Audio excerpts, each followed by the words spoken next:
Ready? Yeah, let's do it. Hey, Good luck out there, buddy. you too, man. Bring it. Hello. Shut the fuck up.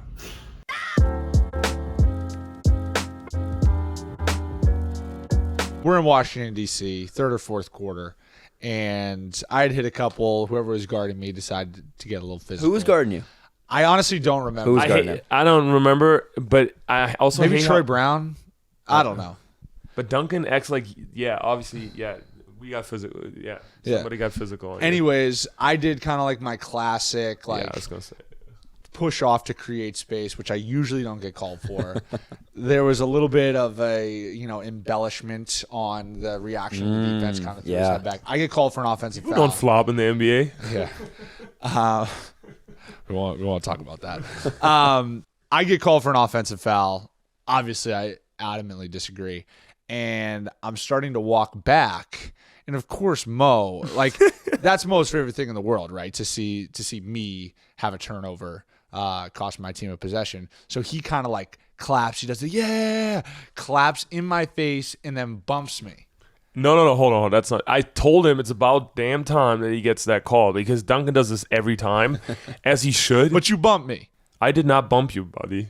I walked up to you. We're going to pull up the clip. Yeah, we can pull up the clip. It's all good. He initiates the contact. I did not. That's why you got the technical because I've never he pushed me. I've never gotten a technical. First of all, it was a double technical. First of all, Yeah, it was. which I did not deserve. I had never gotten a technical. We before. should play my what's it called? The audio message I sent to the MPPA after the game where I argue that technical. Did foul. you actually? We actually 100%. I argued that call. We both got money back for the technical. So for at the same Really? for on the people who same day. maybe don't know this, if you get a technical in the NBA, it's a $2,500 fine, and you can appeal any technical. So in that one, my appeal was.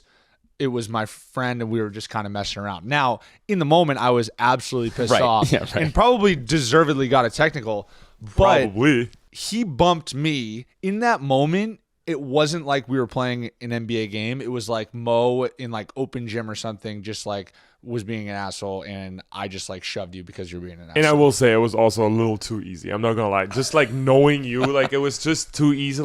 I knew if somebody else would have done it, you wouldn't have pushed that guy. You would have just walked No, back. because it was you. Yeah, 100%. It was entirely strategic on you. Smart. Honestly, Quality gamesmanship. Yes, and I the tip my reason cap. I didn't get the whole technical back is because I was being provocative. That's the reason I get as an instigator. Provocative. You are provocative. As an on the instigator, court, I would guess say. you deserve a technical foul. But it made me proud a little bit that I didn't know it was your first one, but My first ever. Actually, I got one in summer league.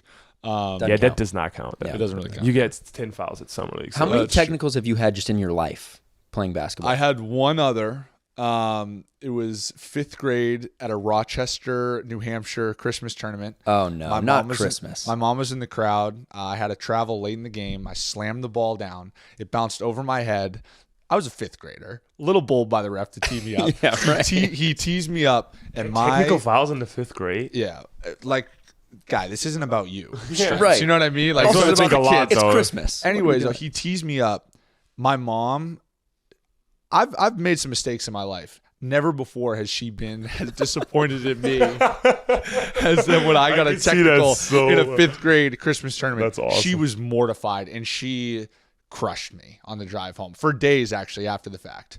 How unacceptable it was, how I was embarrassing her. And then ever since then, I was like, you know what? I'm just not going to get any technicals. And then Moritz comes around, and in front of 18,000 people on national television, 18,000 people in the arena and then on national television as well. Yeah. He makes me commit a technical. There weren't 18,000 people at that game. First Probably of all. not, honestly. Secondly, so you're telling me that's your second technical ever? Summer league. Oh, would yeah, be- right. That would be my third. We're not going to count that one. Now, Moe, on the other I hand, only had has 2 technicals in my life too. So Moe has plenty of technicals, and I've witnessed a whole handful of them firsthand. So first of all, in college, I had 2 technicals. They were both double technicals. Really, that's it? That's it. So people, that's what bothers me. People come up to me, I get technicals quicker too because they think I'm an asshole or something.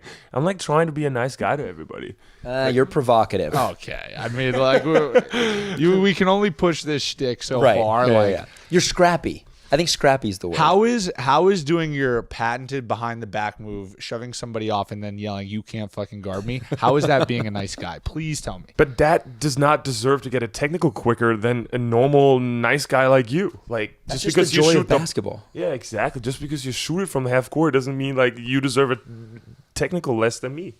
I think it's more. I will say that I'm very familiar with the process of fighting technical fouls. Well, wait, you got ejected, by the way. I did get ejected.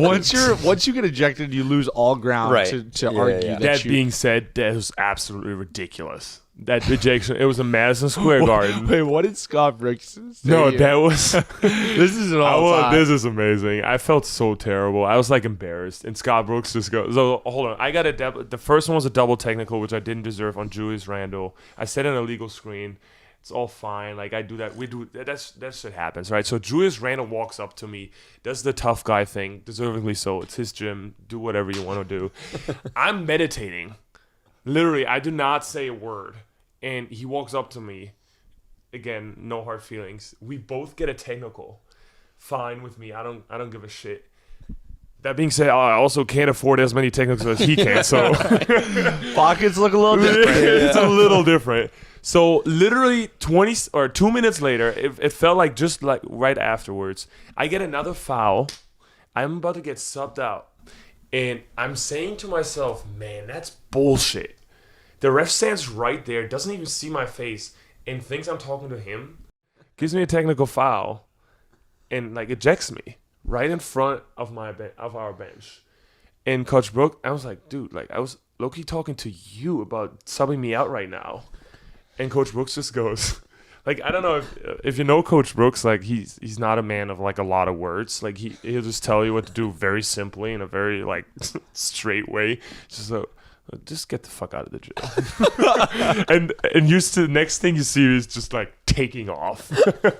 I was so embarrassed. I just ran straight out of the gym. I was like, dude, this is so fucking I embarrassing. love how like in those moments you'd like hopefully expect your coach to maybe like lobby for you. Right. Like, I know, like these refs are terrible. No, he was like, Just get the fuck out. Mo, I've had enough. Get the fuck out of the gym.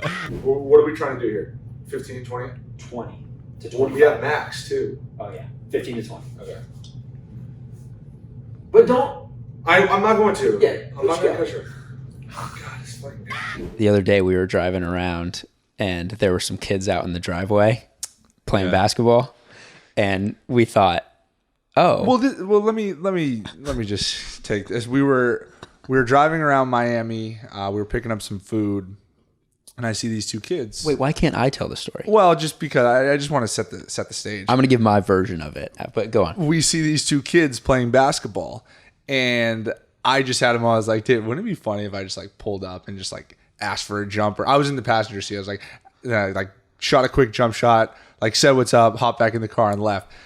Remember when the dunk challenge thing was a thing? That's where it was right. like driving by and you'd run out and dunk in somebody's driveway and then get Yes. back in the car. That's kind of the vision we had. Right. But with a jump shot. Yes. And I thought it would be this like cool moment for these kids. And you know, you're hyping me up. You're Oh, like, yeah. You're like, oh yeah, It's going to make this kid's week. This is gonna be awesome. I get out of my car. I ask for the ball. The kid is like startled and confused and is like just kind of like weirded out. Like, who's this random guy getting out of a car asking me for the ball that I'm playing with? He like reluctantly throws me the ball. I shoot. I miss. I think you might have airballed. I might have airballed. I don't know. Wasn't regulation. I miss. There's like this uncomfortable moment. Like in your head, it's like you get out, you like swish it, and it's like, yo, oh my gosh, is that Duncan? Kid doesn't even recognize me, doesn't even care at all. There's this awkward moment where I'm just standing. I kind of look back to you of like, dude, what do I do? I just get in the car and we drive off. It's just some strange man asks for a jumper, misses it, and then just leaves. Kid has no idea. They had absolutely no idea. So yeah, maybe we have an overinflated view of your celebrity status in Miami. It must have been the mask. I think I was wearing a mask. Kid didn't recognize the mask. Whatever it was. Yeah, buddy, I'm sure it was the mask. I will say it's somewhat scarred me. I certainly won't be pulling up to any courts and taking any jump shots anymore because that was a shot to the ego. Should I do any intro? No. No intro. You're good. Can you give a quick clap? Maybe with some force. I think, I've kind of taken the approach as like, you know what I'm saying? Like, I want the results for Duncan, the basketball player, but like I care more about Duncan. I care about Bam. I care about Hero. I care about y'all as people. Now, I want the results for the basketball player. Yes. I want the results for the player, but I care about the person. You know what I'm saying? That takes me to, we've told a story on this podcast about Duncan's welcome to the NBA moment. Did you see that? There's the one where he tried to block me out. Yes. Yeah, what the fuck was he thinking? So you remember I think I told him that. I was like, Dunk, this ain't what you want. I know I'm old. Yeah. And I'm like the last guy on the board, but you're going to get fucked up down here. I think I remember saying that. I was like, I get it. Like, it's like two people in front of me, but you probably want to go with them first. Don't come to me. You know what I'm saying? Do you feel any sympathy when you're just ragdolling the new guy? Hell no. Yeah, He doesn't feel Hell any no. sympathy. Hell no. I'm preparing for my 2 minutes I might get the next game. Yeah. Shit, they got to be exciting 2 minutes like the last game I got. They got to be exciting fucking 2 minutes. We got to talk about those 2 minutes. I got to get ready. So, yes, if Duncan coming down, I'm going to knock his ass down. I'm going to go get the rebound.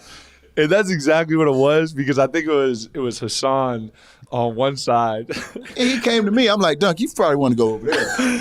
In hindsight, I would have stayed over there for sure. Because at least like Hassan, if I like get into his legs early or whatever, he might just kind of check out. Yeah, he was on a mission. And as soon as he saw that I chose him yeah. over Hassan, Yeah. oh man, it was over. You might as well have been Tyler Hansbrough. Yeah, he got He literally said, "You got me fucked up. You're looking at the wrong one Yeah, right you here." done fucked around and fucked up today.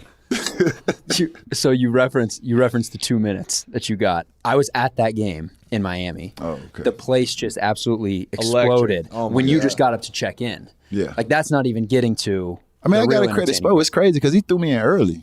You know Yeah, what I'm saying? he He did. threw me in early. Well, into the first didn't quarter. I didn't suspect that. You know what I'm saying? He kind of went with me early. You know what I'm saying? I mean, me and Spo been through a lot, man. So our relationship is like we can't be broken. We done been through the bottom. We done been mad at each other. We done been on the same team. We done evolved to now. Like we just got a great relationship. It's symbiotic. We don't have to say it. We can just feel it. I can look at him. He can look at me. But he looked at me and shit, I was ready. Did you go in there knowing I'm going to make this presence felt? Nah, I play. I'm in practice every day with these guys. I get my shots up. You know, I play one-on-one with Jimmy. You know what I'm saying? So it's not, when I go in the game, it's not like I haven't played in a while. I know people don't see me actually out there on the court. I fucking shoot a basketball and play pretty much every fucking day. right. You know what I'm saying? So when I get out there, you know what I'm saying? As long as my body is in you know in the right position and everything is good, I can take care of business. The corner jumper, I shoot that shit with my eyes closed. I ain't gonna never be able to miss that. Yeah, I'm not missing that. Yeah, I'm not missing that. You know what I'm saying? And my rebounding, just stay on your toes and keep moving. You know what I'm saying? We said you were on pace for like 48 points and 20 That was the rebounds. one thing about getting ejected. I would have loved to I have fucked seen that you up. play that out. I fucked that I mean, up. I would never And take that's away once that again, moment. I thought about it in my head. Should I let this go? If you see when I fell on the ground, I thought for a second. I said, "Fuck," and I just couldn't let it go. Right. I just couldn't. I get it. I thought about it though. At least I thought about it. Let me ask you this: if it was somebody else other than the person that it was, would you have been more inclined to let it go? Hell no. But that has something to do with it. Because he throw motherfuckers. I watch him throw somebody down every game. Literally just toss motherfuckers to the ground. That's not even a basketball play. You know what I'm saying? It's not even just throwing motherfuckers down. That's not even basketball. I'm not even finna throw me down. I'll poke your fucking eye out. That was one of the most legendary moments. It was my favorite moment in American Airlines. Bo just looked at me and shook By his far. head. I'm like, fuck, Bo. I know, man. Just fucking put me out here 2 minutes, man. I don't know. We got back in the locker room. I don't know if it was halftime or end of game, but you had already changed and you were just waiting for us, happy that we won. And, Yeah, man. and you were just like, 'Cause if you man, I'm guys would've- sorry, guys. I'm Yeah, if y'all would sorry. have lost, I've been fucking pissed, bro. Like, what the fuck, man? But at the end of the day, like, I know who I am. And that's why I always tell you guys, man, don't take no shit from nobody. Stand up for your fucking self on that court. Yeah. You know what I'm saying? Don't even let a motherfucker get in the habit of fucking you over and pushing you down and knocking you down and just doing a little underhanded shit. Don't even let a motherfucker get in that habit. Don't even get that shit in your head. It's not going down like that. Yeah, we've had that conversation. Don't bunch. even let people, because I'm telling you, people remember that. They remember if they was able to punk you or push you or whatever they was able to do. They remember that. So don't even give them that. Don't even let us start that habit. We're going to stop this shit today. Is Check waning the flow. is waning hours? That makes sense, right? The waning The hours. guest to go. Hey. That's the thing, right? The waning hours of the night.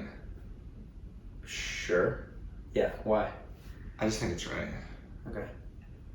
The waning hours of the night. Speaking of Kentucky, I remember Coach Cal came to a couple football games. which is just an insane thought in retrospect. Like his recruit that he's bringing in, he's going to watch play football. Like I can't imagine that he's standing on the sideline excited that you're out there. Like I'm sure he's supportive, but there's no way that he feels comfortable with you running around at 7 feet and there's 5'8" guys coming at your knees. Yeah, I don't know, bro, because it was like him and Frank Martin was at the game we played North, and you know how that rivalry was anyway. So like we were good, so it was like we're trying to smack these dudes. And I remember coming in on like I got a crack block and I lit this dude up, bro, right into their feet, bro. And they were so high. I look up and they were so high. They was yelling with us, bro. And I was like, oh shit, this is what they want to see. This is what they want to see. So I started talking my shit. This is what they want to see. Bro, we ended up smacking that team though, so it was lit. All right, I'm recording. There, not here. All right. Give me the beat, boys. And I would say, to be honest with you guys, going back, like in the psychoanalysis, I never as a kid felt comfortable ever in any environment except for when I'm playing sports. Like in school, I'm like, what am I doing here? Like talking to people and like doing small talk. Like, what am I doing with my life? I go and play sports. It's like, oh my God, this is like the greatest thing ever, right? Yeah. So that environment is still the exact same for me. I'm never afraid.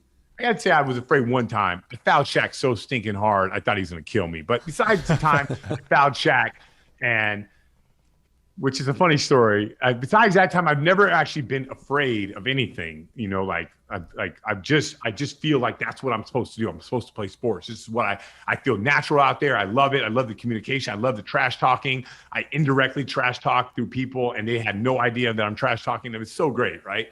So besides that, so when I go into these environments, like people know who I am. I go up, I dap it up, and I go out there and I go and I hoop, and I don't really care what people think or say or anything like that. It's just how I'm wired. So that was fun to do. But going back to the Scalabrine, I played in this YMCA rec league. I dropped 60 in a game, and it was like I wasn't trying to brag or anything like that. I was just like, yeah, I had a good game. I had 60 the other night in my rec league. People immediately started tweeting, "Oh, you suck, Scal. I'll beat you." And I'm like, listen, I may suck for an NBA player. Like those guys are pretty good, but I don't suck compared to you. Like you suck compared to me. I suck compared to Derrick Rose and Russell Westbrook and those guys. So let's just do it. So we invite the city of basically all New England can send in their videos. I just went one-on-one against 5 different guys, and they scored about what they don't recognize, like, and what you and me do recognize. When you're in the NBA, there's all kinds of tells, right? Like if a guy puts his hand like that, you know what he's going to do. If a guy does a hesitation, you know what he's going to do. Well, all that stuff is like in real time in the NBA. You got to be so on top of the reads. It's not speed. You can't look at me and say like my brain is slow. Like my brain is fast. Like my body might be slow, but I have to read whether a guy's going to shoot, drive, go to the middle, pass. If you're not reading those things, you're not playing in the NBA. And there's countless guys, 6'10", athletic, strong, and they don't read like the intricacies of the game. They don't see a hesitation dribble. They don't move until the ball is passed. Duncan, I'm moving when the ball is on the gather. If I'm not, I'm dead. I'm dead in the water. So like that me having to analyze a game like that allows me to play a guy one-on-one. It's like I can literally, like in the middle of his inside out move, think what I'm eating for dinner and still challenge his shot. It's not like I'm doing this against this high level these people. So anyways, I do that. I watch him. Most guys who scored on me, they scored the first or second possession. And then once I figured him out, it was like, I've seen this 1,000 times. You like to drive left, go right. You like to step back right and all that. Like, I know that like within 3 possessions. These are players I've never played before. And then the sheer size of being 6'9", 250, it's tough for people. So that's how it all played out. And it wasn't really that challenging. There's a legendary quote that came from that, which is that I'm way closer to LeBron than you are to me. Yeah. which is so incredibly true also. And it just needs to be reiterated. You good? Are you? Should we be concerned about an open flame? No. I think it's nice. It's a nice touch. Just throw it out there. On the contrary. You know what I love about sports? it's really beautiful to have things in life that so matter but don't matter.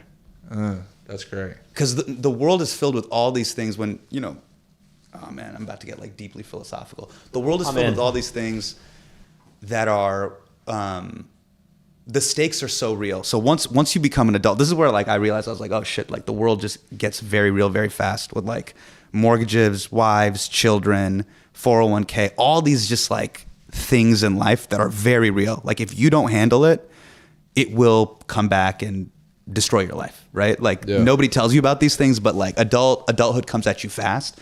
And I just think our generation, I think we were babied too much. Nobody gave us financial literacy. Nobody like really taught us how to move in the world.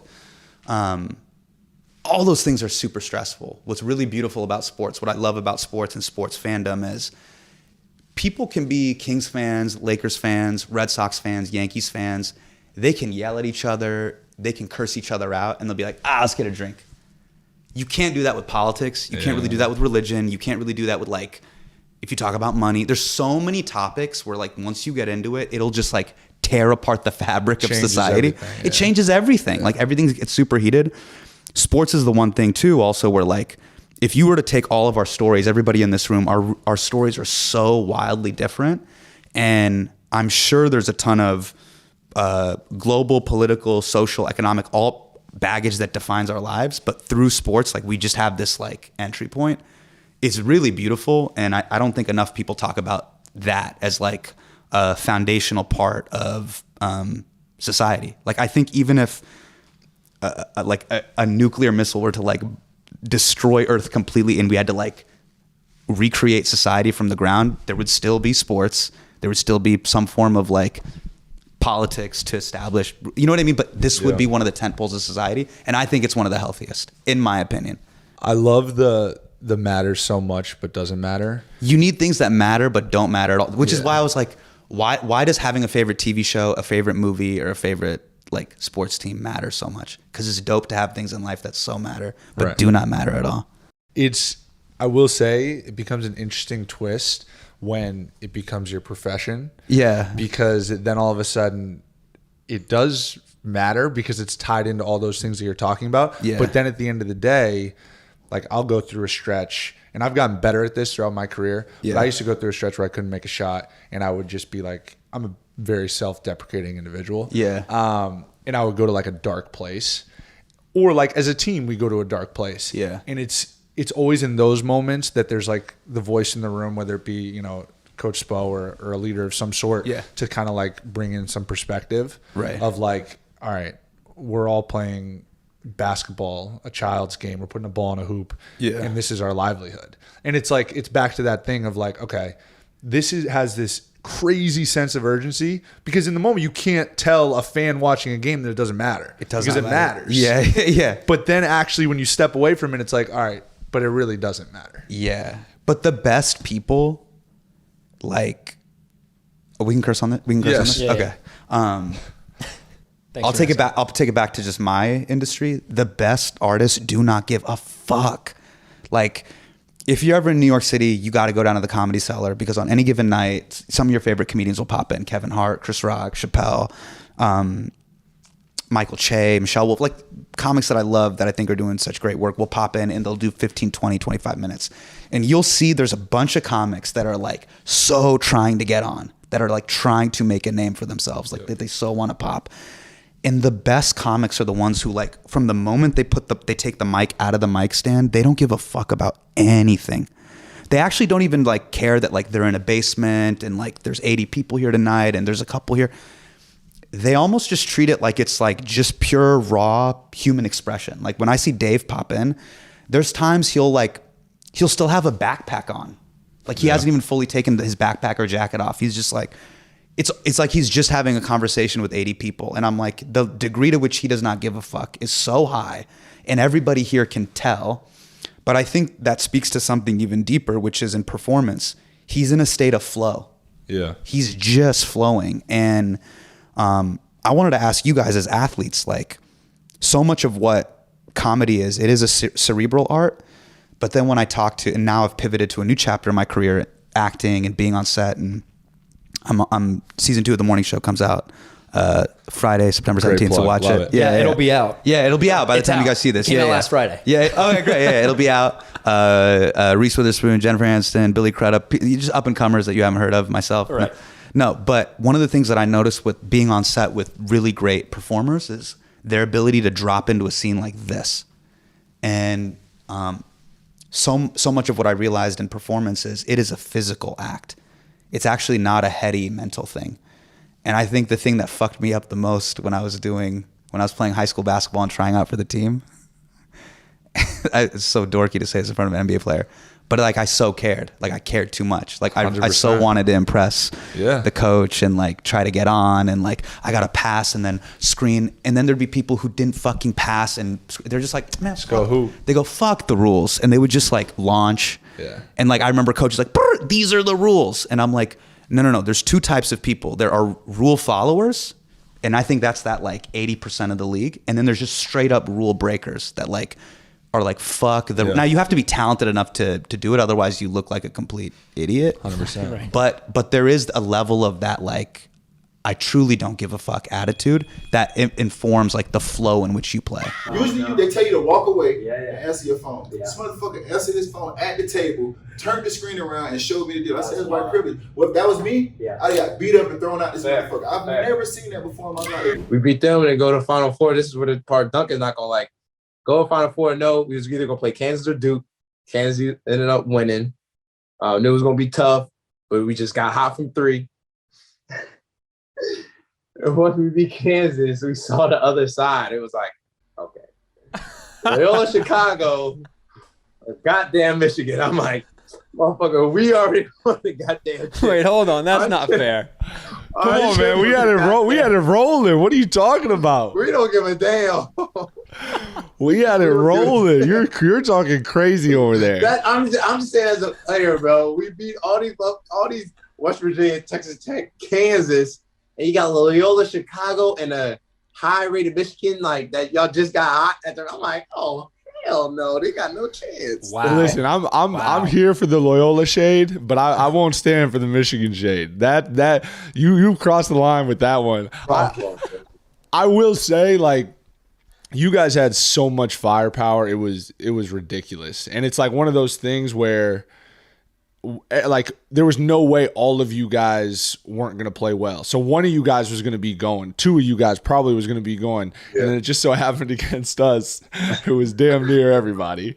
And it was the opposite for us. I can't believe we're still talking about this game because it's like, I don't know if you remember this. I didn't score. It's straight goose egg. My last college game. Yeah, brutal, man. And at that point, I thought I was done. I was like, yeah, I'm headed over to Latvia to play for $500 a week. I didn't think I was going to be in the NBA, so that was really that was my Super Bowl. Yeah, you guys had you with your All-American and Dante going first round, and you going first round, and Amari going first round. Everyone's first round. I'm over there just trying to get by. But yeah, that man, motivated you, bro. Maybe that motivated you. Maybe just that added to the chip. Maybe like, never let this shit happen again. I'm gonna be on some shit. And then that's what happened, Duncan. 100%. That's True why I bring it story. up. We can laugh about it now. I wouldn't bring it up if Duncan It's was still playing in Latvia. it still hurts a little bit. Okay, I'm sorry, bro. I didn't mean to bring that up, bro. No, it's all right, man. It's what I asked the question, so I'll take the blame. The goose egg is crazy. Bro, you're telling me. Hey, bro. Stop. Hello and welcome to episode 2. We are back. We are back. We are back. I like that. Just got a little excited there. I wanted to just come in hot. All right, let's just start over. All right. All right. I think there's actually no denying that the general talent in the NBA is at an all-time high. Right. Like the things that guys in the NBA, and this is a generality, like speaking, all-encompassing, the things that guys in the NBA are able to do across the board, it's just levels higher than what was capable. And that's not to say that guys were not incredible and the numbers that they put up weren't incredible. Like I'm not here for the, Michael Jordan played against plumbers argument. I don't agree with that. That's not what I'm saying either. Right. Those guys are still world-class athletes in their own respects, but I just think it's different. Yes, you've got fives now. Yeah. Shooting threes and taking guys off the dribble. And I think it's funny too when people defending the Michael Jordan playing against plumbers would use, okay, well, this is LeBron's competition. It'd be like a picture of myself. Yeah. And like, or whatever, you know what I mean? Like, this is who LeBron had to beat to get a ring. That's a humbling meme. Just casually scrolling through social media, in the off season and coming across that one. That's a fun one. Just you trying to take a charge on LeBron, just like in the fetal position on the floor. Yeah, it's like, all right, Michael Jordan played plumbers. Well, LeBron played Duncan Robinson. Yahtzee, baby,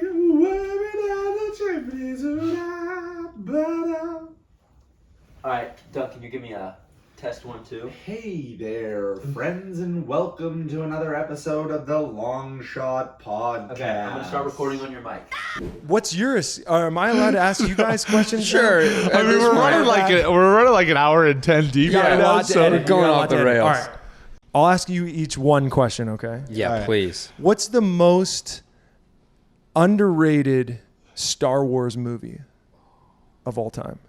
This is actually like, I'm a Star Wars nerd, so like to hear maybe he doesn't know anything about Star Wars. Number one, right. Number two. No, I'm gonna give you one.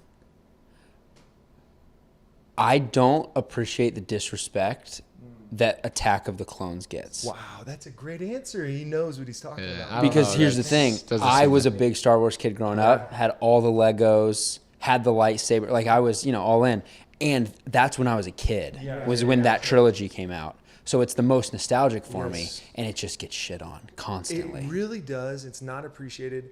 Part of it was the Jar Jar Binks, element in there. Yeah, which isn't great in retrospect. But I actually enjoy the one episode 1, 2, and 3. Yeah, agreed. Quite a bit. Like it does bother me as well. Yeah, I like that answer. Okay, this is like an interesting turn. Yeah, okay. What do you got? What is the most underrated flavor of cheese? I'm trying to keep dairy out of my life. You really? Yeah, I'm trying. So I've heard that goat cheese has significantly less dairy. A little healthier for you. Yeah, so I would say goat cheese. Goat cheese. Yeah. That's a great answer. Yeah, I like that. You heard it first. Wow. You got any more? Yeah. This is fun. Doing this all yeah, let's do it. Come on, let's do it. Okay. All right. What is the most underrated? I can't think on the top. Oh, no. I got it. What is the most underrated Disney Channel original movie? Oh, that's a great question. Yes. I want to answer that one. Yeah, let me think. Smart Home. No, you only get one. No, come on. Get one. Smart House. Wait, no, hold on. You only get one. Eddie's $1 Million Cook-Off. Wow, I don't even know what that is. Terrible answer. Awful. If you haven't heard of it. I got Brink. So, I'm a motocross. sure. I love motocross. I was before the time. Wait, Brink isn't motocross. It's roller. No, I said Brink's great, and I give my opinion. Okay. I'm a soul skater for sure. Davis is more Team X-Blade. I'm a soul skater. The shade. My wife actually got, like, back in the day when there was like AOL, like instant messaging. Yeah. She got an instant message from the Brink guy. Like the person who plays the main character? The main character of Brink. Wow. Tried to hit her up. It's true. Wow. Do we have beef with Brink? Is it no longer allowed to be my favorite? I wish I did it so we could hang out. That would be great. Pretty cool.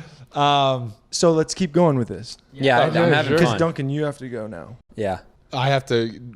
I have you. I'll get you, and then maybe who asked the original? Let's just keep these going. Okay. What is? Okay, no, this is a good question for Duncan. Okay. What is the most underrated city to travel to in the NBA? That's great. You've been asked that one before. Yeah, for sure. I mean, the hot spots are obviously New York. He didn't ask for the hot spots. LA, Miami.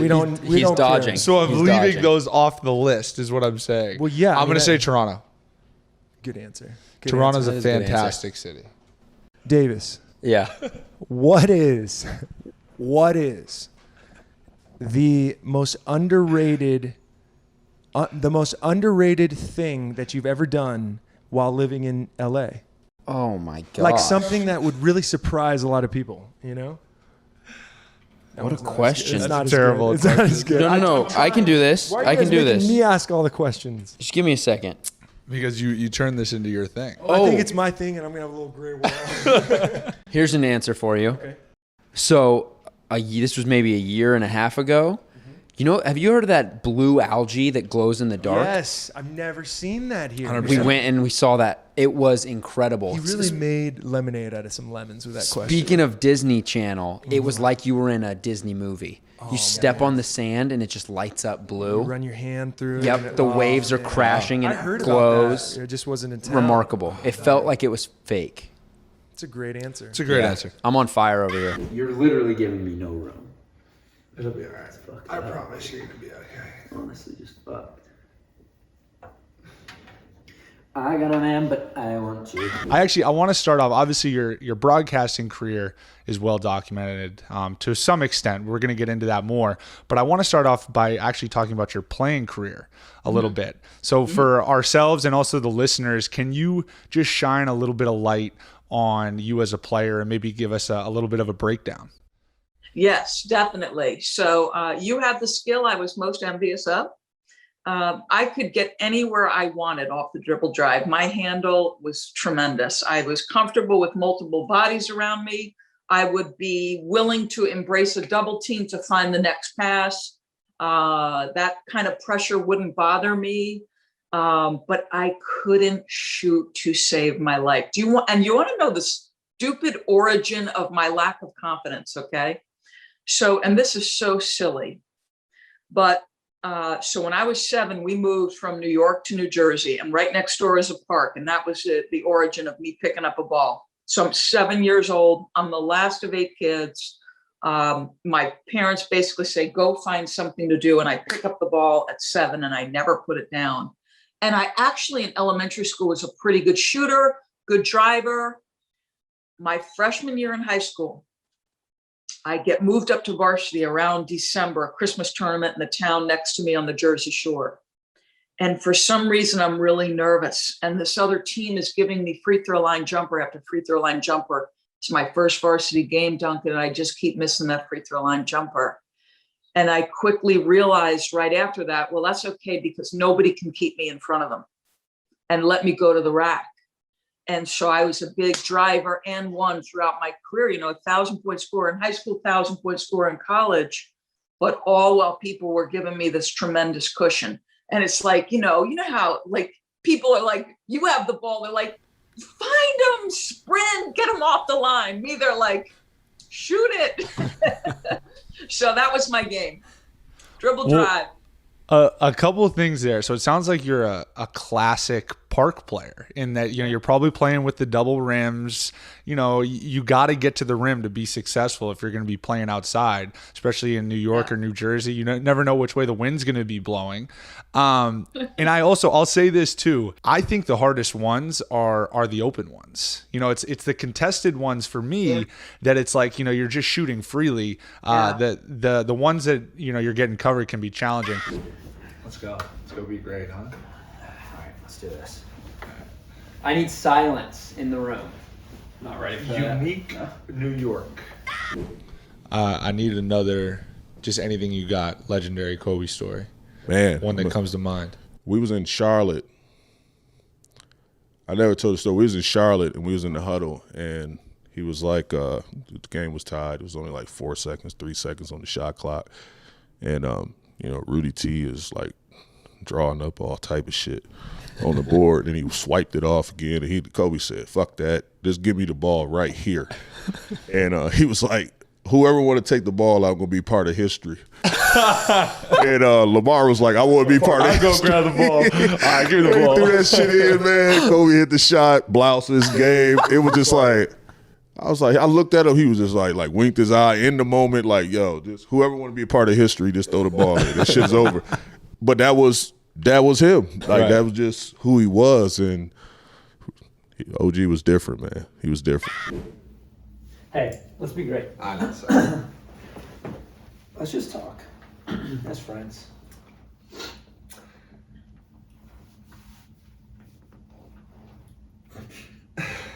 So you saying that just reminded me of a story I want to quickly tell. You trying to link up with friends in cities when you're on the road takes me back to your two-way year where you were bouncing back and forth from the Heat in Sioux Falls, and you played at the Garden in New York City. And this was early in the season. Oh, yeah. Like, this was one of your first games up with the Heat. And I happened to be in New York City. So we tried to connect after the game, but it was a late game. So I think you weren't ready to meet up until like midnight, and you guys had lost, and you got to play a little bit, and you felt like you didn't play that well. Yeah. So we were trying to connect, and we ended up meeting at Tao, right? Yeah. So basically, it was exactly that. We play the Knicks. We lose to the Knicks. We have a night. We stay over the night in New York, and the next day we have an off day. It's a Saturday night in New York, mind you. We get back to the hotel super late. I actually went and grabbed dinner with Ryan Anderson. We just grabbed dinner quickly, and then I was going to meet up with you and another friend of ours. And you guys were at Tao, the restaurant Tao, mind you. Yeah, the restaurant. yeah, right. The restaurant Tao. So I catch an Uber over there. I think it was like maybe a little past midnight. Yeah. And I'm texting you like, I don't know, guys. Like, I think I should just go back and go to sleep. And you're like, no, come on through, whatever. So I'm like, all right, fine. So I pull up to Tao. I get out of the Uber. I randomly see a staff member of ours, our shooting coach, walking a block across the street. And I'm like, oh, that's weird. Like, a good thing I kind of missed him. I can just kind of stay anonymous. And then I walk downstairs into Tao, the restaurant, mind you, once again. The restaurant. And the entire Miami Heat coaching staff is walking out of Tao. And I am absolutely mortified. I'm so embarrassed that in my first year, I'm basically the optics of what it looks like is that I'm like having a night out on the town. I'm sure to them. I'm literally like the most innocent thing in the world. I'm going to see my friends. We're going to like basically, drink water and catch up, like just the most innocent thing in the world. And I am so embarrassed to be seeing them. They ask me like, hey, Duncan, what's up? They don't think anything of it. Like, hey, Duncan, what's up? And I literally don't even know what to say. I freeze. I'm like, I'm just going to see my friends. And they're like, dude, we didn't even act, like, we don't care. Like, it was just so hard for me to wrap my mind around that. I go and sit down and have dinner with you guys, and I'm a mess. I'm like, dude, this is over. Like, I'm going to get cut. They don't think I take my work seriously. This is it. We're done. We had a good run. I played a couple games for the Heat, and that's it. And yeah, I was just in absolute shambles. I will never forget the look on your face when you walked in. Because you're right. We were drinking water, sitting at the table waiting for you.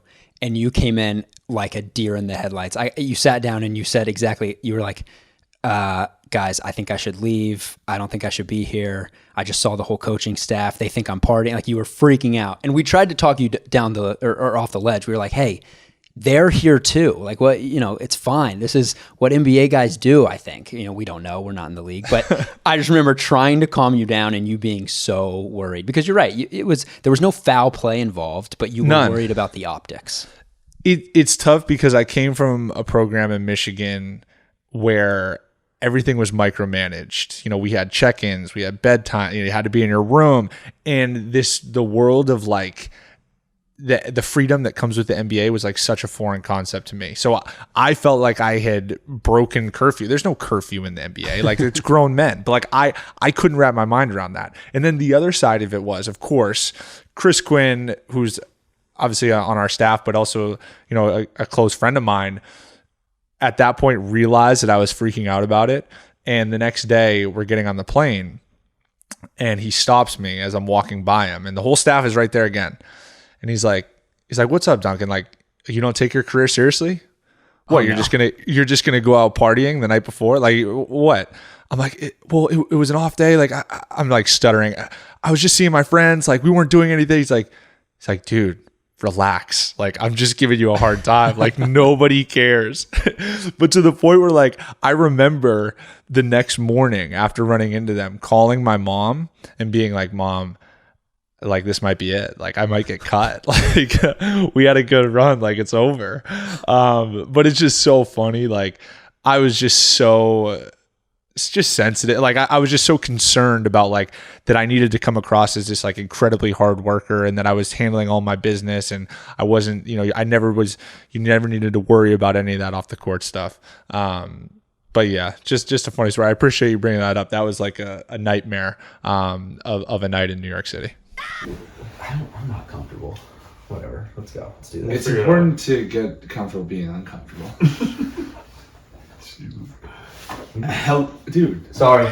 I posted a video the other day on Instagram of me shooting in Miami's practice gym, and you came at me for it being more of a push shot than a jump shot. And I just wanted to know, are you spending your time overanalyzing people's jumpers a lot, or was that like a singular event? My Instagram feed has a lot of basketball content on it. I think that's the first time I've commented on someone's jump shot.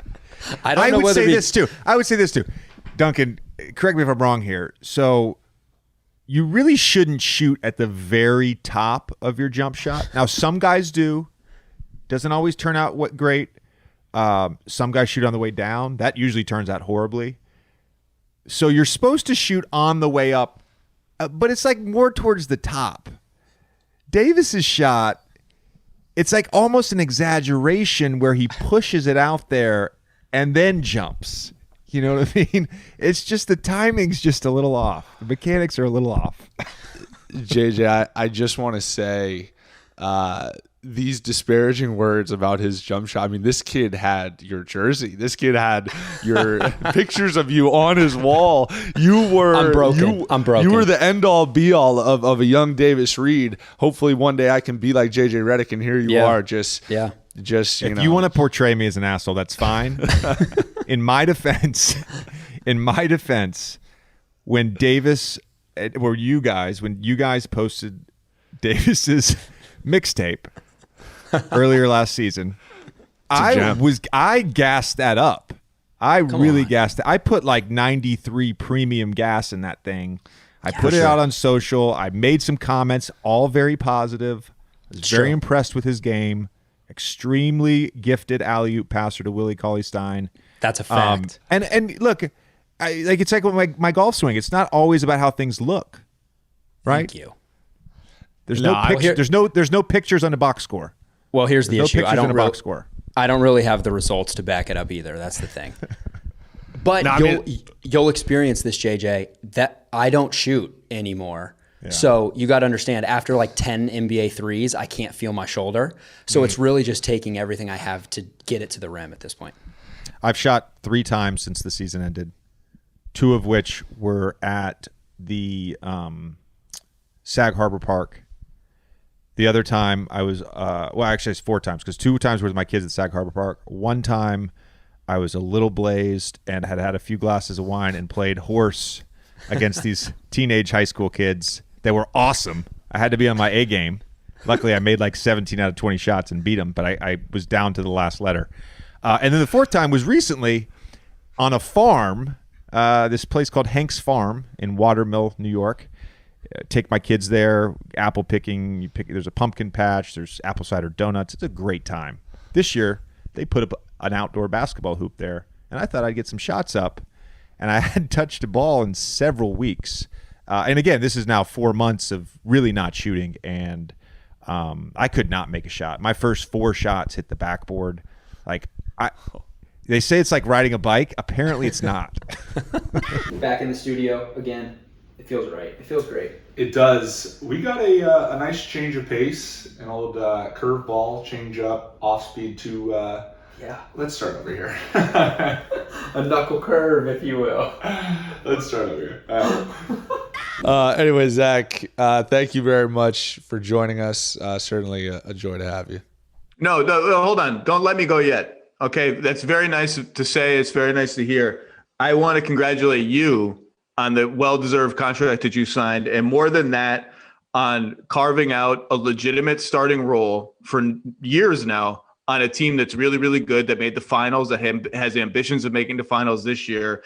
And everybody is like, oh, what a feel-good story, Division III, lightly recruited. Like, it is a feel-good story, but it's also like, you're just good. You're just a good NBA player now. Like we all that stuff is still part of your journey, and it matters. And people can still look at you as the plucky up and comer if they want, but it's also time to look at you as just like a good NBA player. And so I want to congratulate you on that. I know how much work it is. Congratulations. I appreciate that. It's been a fun process. Absolutely. I actually remember I was talking after we met for the first time in the Barclays. My agent called me, Jason Glushon, and he was like, "I can't believe you called Zach Lowe Mr. Lowe when you first saw him." And that's right. I called you Mr. Lowe because I was a fan of your writing. But it's interesting. We've come a long way since then. So it is nice to be here. I must say, we got Davis here, of course, and let's just start over one more time. I don't know what's going on. I need to clear my energy. I was gonna say, I tried to sage the room. I gotta clear my energy. All right, hold on. You can walk out on the court and you can be whoever you want to be. You can be as a great, like you could be the quietest dude on court, but like on court you could be like, it might just be who you are, like talking shit and playing aggressive. Like you don't seem like a guy that would talk shit, but I've seen you like mouth off to some guys too and give some fist pumps in people's faces. Like, oh, we've all. And I think that's the beauty of like playing in the NBA. Like you can be who you want to be on the court.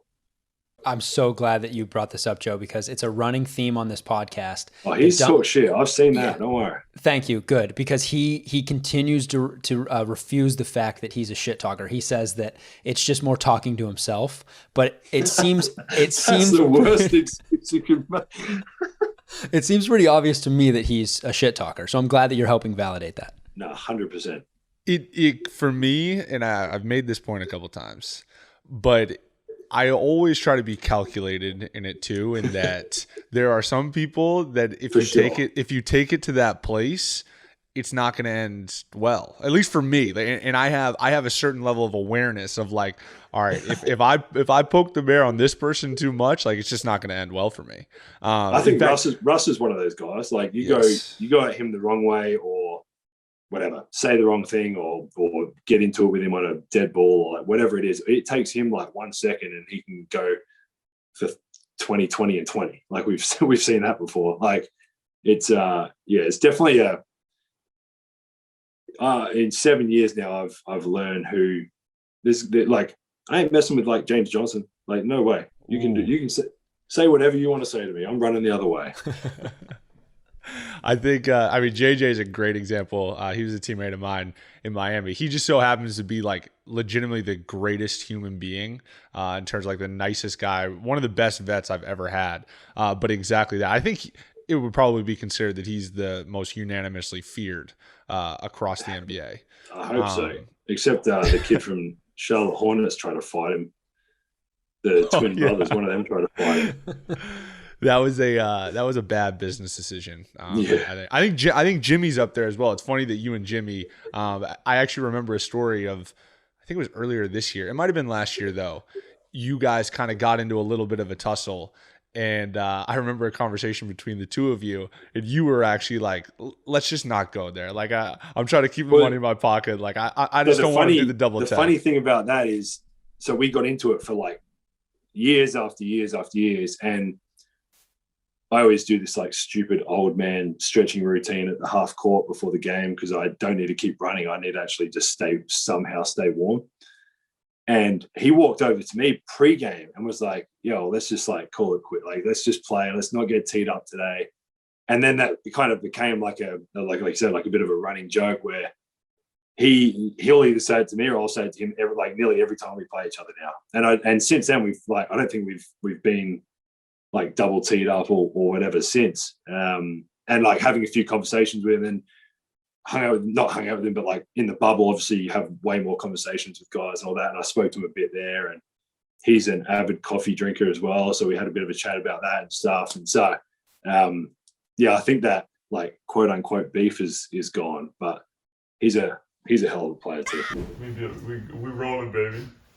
Here we are, the three of us. It's kind of weird.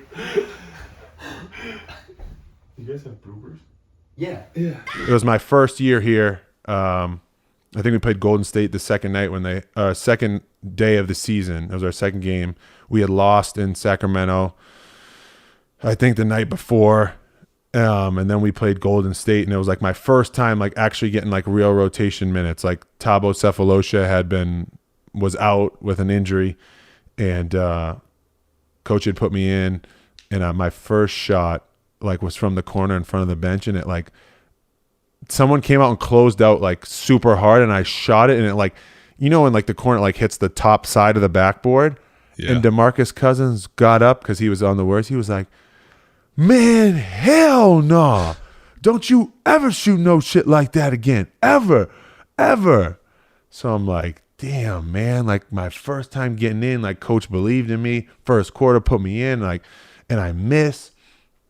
And not only miss, but I hit like the side of the backboard. Then Draymond Green's like, "I got him." So, you know, he can like help in the lane of everything that's going on. So Ricky Rubio drives in there. Draymond Green cuts him off. He swings to me at the top of the key, or like on the wing kind of. And Draymond Green like looks at me and like waves his hand as I'm about to shoot it. And I hit it. And I just remember thinking in my head, like, just do what you've done. Like, yes, sir. All the time. Just follow through, hold your follow through. And I made it. And I looked back and DeMarcus Cousins was like, and I ended up hitting like a couple more shots that game, and like we ended up losing on like a late game tip-in. But the thing that like gave me like the confidence to know like, hey, like you belong and like you can do this was like Quinn Snyder. He's one of the best dudes and best coaches around. And he texted me after the game. He's like, "I know we lost, but like I'm so proud of you. Like, man, you know, you belong out there, and like the way you handled yourself, I just threw you in there and you just kept on chugging and kept on going, and you made winning plays, and that's what I love. I'm excited to grow and coach you." And that was like the moment where like this journey is tough enough in the NBA, but the fact that you can have someone there to like be in your corner and they actually make like really big decisions, it was like huge for my confidence. And then from there on out, it was like once you have this swagger and confidence about you, I mean, the sky's the limit. Be great. Let's go be great. Some say he's a defensive liability. I mean, some people have called him a traffic cone. What about the rumors that he's a locker room cancer? What do you think about that? Fucking Davis. All right, here with NBA fans asking him about free agency. Michigan State stuff is so good. But I want to start with NBA draft. Cade Cunningham to the Pistons. What do you think? Does that help turn that franchise around? Not a fan. I think he's got a lot of work to do. Oh, he's critical of Cade? He's definitely going to be critical of me. My goodness. And then how about the Warriors? Some rumors that Ben Simmons could be on his way there. Do you think that makes them better? No. He can't even shoot free throws. This guy's awfully opinionated. You've got the Michigan State gear on, and you're talking about shooting, so I got to ask you about Duncan Robinson. Miami pays him 5 years, $90 million. What do you think? So he said he got how much? 5 years, $90 million, about $18 million a year. Yeah, I think it's either right where it needs to be or it's an overpay because he's only been around for a couple years and he seems to be very streaky. Yeah. What else does he do? Very streaky. What else does he do? He shot it well for a year and a half maybe, and now you're throwing him $90 million? But I think that's what the market is bearing. I mean, for me, I'm a big sports fan. I don't think a lot of these guys deserve the money that they're making. Yeah. I'm a big Steph Curry fan. I will be for life. But is he worth that kind of money? Yeah. I don't think so. Are any of these guys worth any money? What would you say to Duncan about that $90 million contract? Better be happy that the market is bearing what it is and you keep shooting it because it could be your first, last, and only big contract. Very fair. Dunk, what do you think? First and my last. Come on, man. See, you guys set me up. You set me up. We did. We saw the Sparty. We had to. You set me up. It was the shirt. And he touched me. No, for real. That was great. Great stuff. Set up? Can I get a photo? Yeah, let's do it. Too great. That's it.